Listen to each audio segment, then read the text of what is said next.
أعزائي المشاهدين، مشاهدي قناة الحدث اليوم، وفي القلب منها برنامج رئيس التحرير القائد. وزي ما وعدناكم بنبدأ موسم جديد بأن احنا نشوف نماذج محترمة في الوطن، وطننا الكبير جمهورية مصر العربية، وفي القلب منها الصحراء الغربية، وتحديدا بمنطقة سيدي حنيش محافظة مرسى مطروح.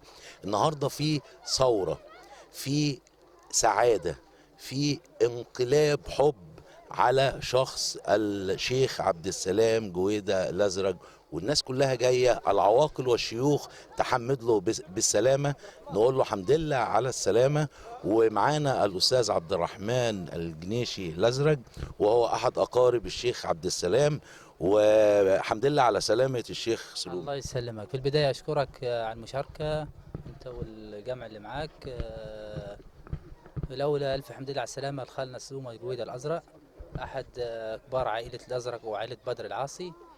في البداية أن أنتم شفتوا التجمعات، ما شاء الله، أحباب عبد السلام جويدة. ثورة حب، أنا حب. مسميها ثورة حب. ثورة حب. يعني احنا ما مش هنقول يعني ايه محبة الناس دي في عبد السلام جويدة.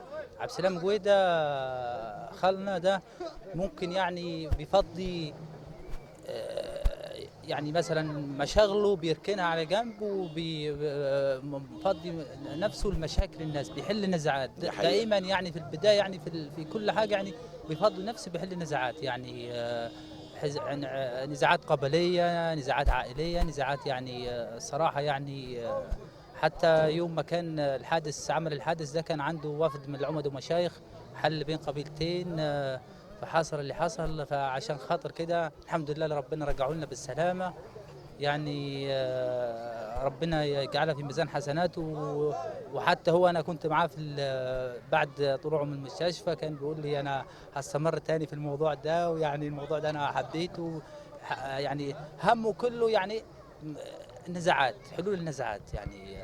فعبد السلام جويدة راجل قبيلة، راجل نقب، يعني نقب عائلة علي الأحمر، نقب أولاد علي، كل القبائل يعني ما بيفصلش بين قبيلة وقبيلة.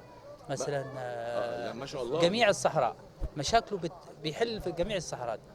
فربنا يجعلها في ميزان حسناته. يعني دايما واقف مع الغلبان، زيارات في المستشفيات، الغلبان بيروح للمستشفى، عندك ايه ناقصك ايه، يعني مثلا حد ما بيقدرش على مصاريف المستشفيات بيروح بيساهم. سلام جويدة ده يعني مساهمته للحل النزاعات هو يعني ورثها عن أبيه وعن جده وعن أحفاده. يعني الحاج جويدة الأزرق يعني مشهور، أشهر من يعني مشهور في حل النزاعات، يعني ورثها من والده الله يرحمه ويسامحه، الله يرحمه الحاج عبد السلام جويدة.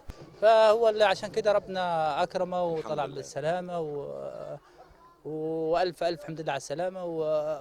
والجمهور والحضور هو اللي شاهد.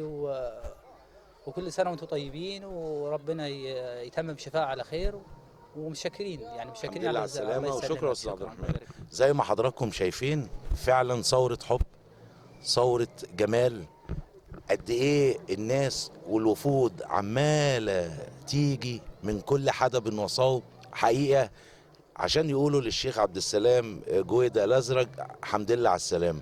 لسه معاكم. يا حبيب يا غريب وقلب طيب ندعو لك على ما تغيب، يا خير وعز وشهامة الحمد لله. سلامة الحمد لله، سلامة الحمد لله، سلامة يا نور البيت غاب الحمد لله. يا حبيب يا غريب وقلب طيب ندعو لك على ما تغيب، يا خير وعز وشهامة الحمد لله. سلامة الحمد لله، سلامة الحمد لله، سلامة يا نور البيت غاب الحمد لله.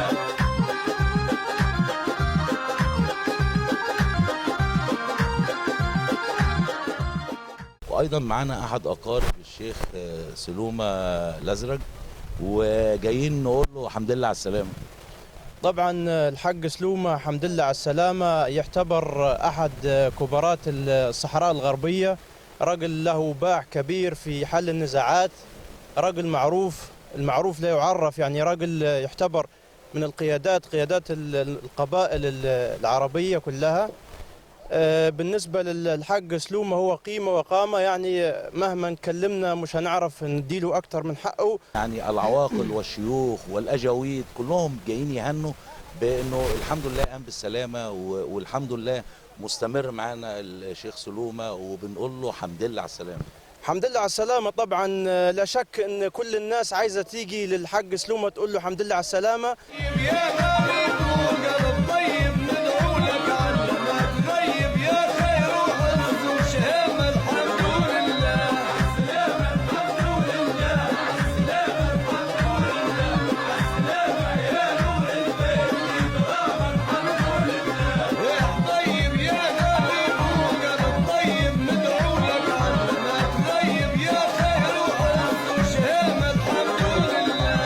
سلامة الحمد لله، سلامة الحمد لله، سلامة يا نور البيت يتغاب الحمد لله.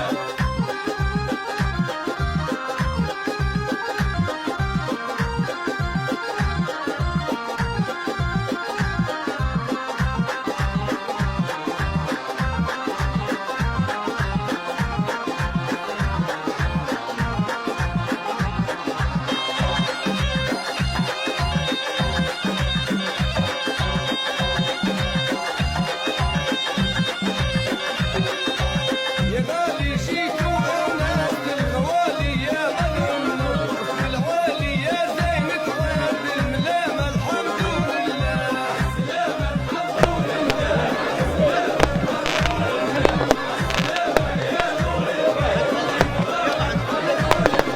يا غالي جيت وعناس الغوالي يا بدر النور في العالي يا زينة عاد الملامة الحمد لله.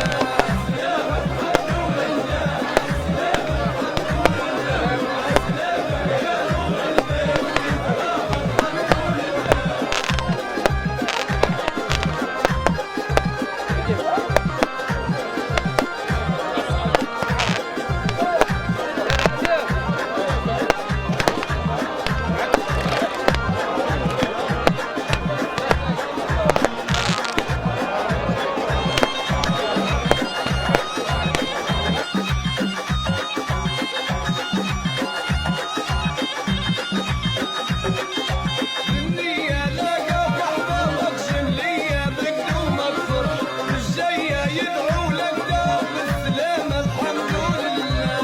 سلامة الحمد لله، سلامة الحمد لله، سلامة يا نور البيت يتغاب الحمد لله. النية لاقاك أحبابك جملية بقدومك فرح الجاية يدعو لك دوم بالسلامة الحمد لله. سلامة الحمد لله، سلامة الحمد لله، سلامة يا نور البيت يتغاب الحمد لله.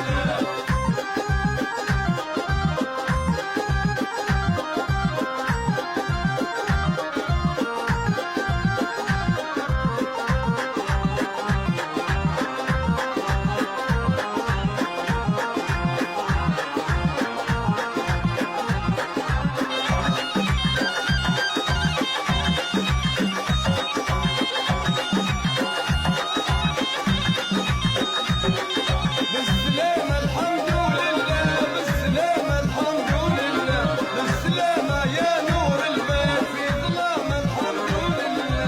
سلامة الحمد لله، سلامة الحمد لله، سلامة يا نور البيت في ظلام الحمد لله.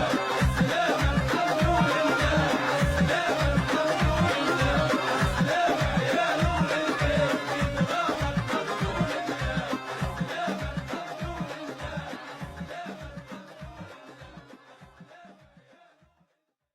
ورجعنا لكم تاني مشاهدي برنامج رئيس التحرير القائد من قناة الحدث اليوم، وهو الحدث الأهم اليوم زي ما بدأنا الحلقة من الأول إنها ثورة حب. ثورة حب في حضرة الشيخ عبد السلام جويدة الأزرق، منطقة صحراء غرب مصر. الناس كلها جاية تحمد بالسلامة على رجوعه لأرض سيدي حنيش مرة أخرى بسلامة الله بعد الحادث الأليم، ومعانا الآن الشيخ عبد السلام جويدة الأزرق. الحمد لله على السلامة. الله يسلمك يا فندم. عايزين بس نخلي المشاهدين وكل قبائل والعواقل العربية في صحراء مصر الغربية تسمع كلمة من الشيخ عبد السلام جويدة الأزرق، وهتقول ايه لكل الحشود اللي عملت ثورة حب النهاردة في حضرة. الحمد لله على السلامة يا شيخ عبد السلام. اولا الحمد لله رب العالمين. ثانيا نشكرهم يعني جميع من حضر، يعني من السلوم واسكندريه ومن القاهره وكفر الشيخ على مستوى المحافظات، يعني وحضرتك يعني شاهدت الوضع على مستوى محافظات الجمهوريه. نشكرهم ويعني وبارك الله فيهم، وان شاء الله يعني ربنا يقدرنا على جمالهم معانا ووقفهم وتقديرهم معانا. وان شاء الله نقول لهم في الافراح وفي المناسبات السعيده ونحمد الله ونشكر فضله. الحمد لله مشكورين، بارك الله فيهم وبارك الله بجميع من حضرنا وشرفنا النهارده، والحمد لله رب العالمين. الحمد لله رب العالمين. والشيخ ملح الماوي معانا النهارده، وفرصه كريمه انه يقول كلمه. على فكره الناس كلها في مظاهره حب، انا قاعد بتفرج لاول مره اشوف هذه المظاهره في الحب لحضره الشيخ عبد السلام جويدة الأزرق. حقيقه والله، والناس بتقول مش من اليوم، ده من والده رحمه الله عليه. الشيخ جويدة الأزرق كان دايما بيجيب المختلفين والمتناثرين والمتشابكين عشان يصالحهم في بيته ويقعد معاهم ويقول كلمة حلوة وطيبة. وفعلا فعلا البيت بيت جويدة الأزرق من يومه وهو فعلا بيت أجاويد وبيت مصالحات. وعايزين نسمع كلمة من حضرتك. بسم الله الرحمن الرحيم، والصلاة والسلام على أشرف المرسلين سيدنا ونبينا محمد صلى الله عليه وسلم. الحاج ملح بونيس بولماوي من محافظة اسكندرية، وجايين طبعا للحاج سلومة والحمد لله بالسلامة. والمحبة اللي ريناها والخالق اللي ريناها ما كناش متوقعين. دايما الناس بتدير حوادث عندنا، بيجيب المستشفى 2 3 بيجوا يرعوه ويمشوا، وبالتليفونات ما عدا محبة سلومة. صراحة اللي ريته المنظر اللي ريته كان منظر تجمهر فعلا ومحبة كانت صراحة ما نحسبش عندي جمهور بالطريقة هذه. والجمهور اللي جاء اليوم إن شاء الله يمشي له في الفرح، وإن شاء الله يرد لهم بكفاهم بإذن الله. واللي جايتنا هذه احنا جايين من اسكندرية، عندنا من الواجب اللي بيدير فيه معانا. يعني الحاج سلوم هذا جاي ما بيسيبناش في أي حاجة، أي مناسبة بنلاقوه أول واحد بيجينا هو، يعني بصراحة يعني. وربنا يكرمه ويخلي لنا، والحمد لله جات على قدك، وربنا ما يسونا فيه ان شاء الله ويخلي له ولعويلته باذن الله. حق عادل بنيجي القنيشي. اول ما نقول للجماعه اللي قوموا قابلوني في ابن عمي وتعبوا وسعوا من السفر ومشقه السفر، نشكرهم ومردود لهم في الافراح. والحمد لله الحق سلومه زي الفل، راجل ابن عمي ابن خالتي. والحق سلومه ده يعني يعتبر علم من اعلام مطروح. والده زرع الشجره دي اساسا، في الاساس والده كان اساسا اللي بيفض جميع المنازعات على مستوى محافظه مطروح ومحافظه اسكندريه ومحافظه البحيره، وهو فيه البركه برضه. ربنا ما يحرمنا منه ويطول لنا في عمره ويبارك له في اولاده. وجماعه اللي قوموا وتعبوا وكلفوا نفسيهم برضه مردد لهم ان شاء الله. والحاج سلومه ده ابن عمي وابن خالتي واخويا، وربنا يطول لنا في عمره ويحفظه. الحاج بريق الفقي. السلام عليكم ورحمة الله. الحمد لله على السلامة يا حاج سلومة، وربنا يبارك لنا في عمرك، والحمد لله اللي جت عليك. الحمد لله. احنا نقول الحمد لله على نجدة الحاج سلومة ونجدة كبيرة، والحمد لله رضا والدين تمام. ففرحتنا كبيرة بالخلق اللي حضرت وجمهور اللي حضر، فرحة كبيرة وثورة حب.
طبعا حاضر معانا الحاج لافي الباشا ابن الباشا حمودة. الباشا حمودة رحمة الله عليه عضو مجلس برلمان في عهد الملك، وهيقول لنا كلمة تحميدا لسلامة الشيخ عبد السلام جويدة الأزرق. بسم الله الرحمن الرحيم.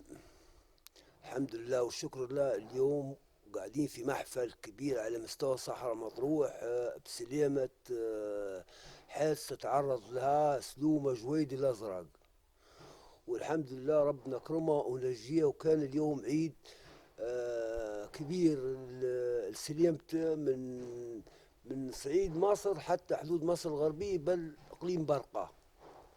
وهذه المناسبة أن رعينا رجول حلوات من اسكندرية ومن الفيوم ومن صعيد مصر ومن مسلمين وأقباط والدنيا كلها حاضرة، وكان محفل كبير أفرحنا. والحمد لله بالسلامة حاج سلومة، وربنا يبارك فيك ويحفظك. آمين. والله يسترك دنيا وآخرة. آمين. الله يسترك دنيا وآخرة. بسم الله الرحمن الرحيم، والصلاة والسلام على أشرف المرسلين.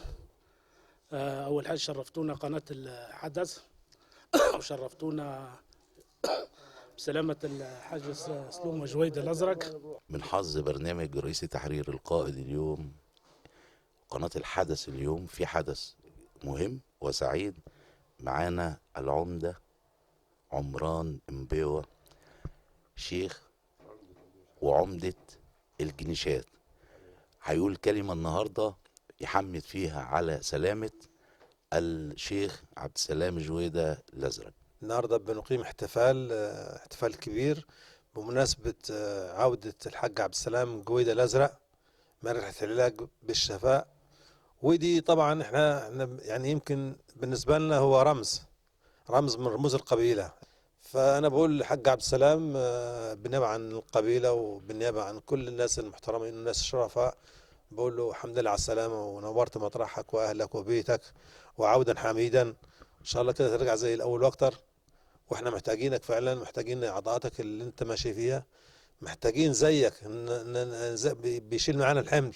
ربنا يحفظ بلادنا وربنا يبارك في رموز قبيلتنا وعائلتنا زي الحاج عبد السلام. الحاج عبد السلام احنا بنقول لك يعني للمرة الأخيرة وقبل الأخيرة أنت يعني أضفيت على المكان فعلا يعني سعادة وبهجة بحضورك وتواجدك بيننا، وكلنا اطمئننا عليك الحمد لله. نتمنى لك شفاء العاجل إن شاء الله، وربنا يزيدك وربنا يكرمك. واللي احنا عايزين نقوله يعني ربنا يعني يكرمنا بأمثالك.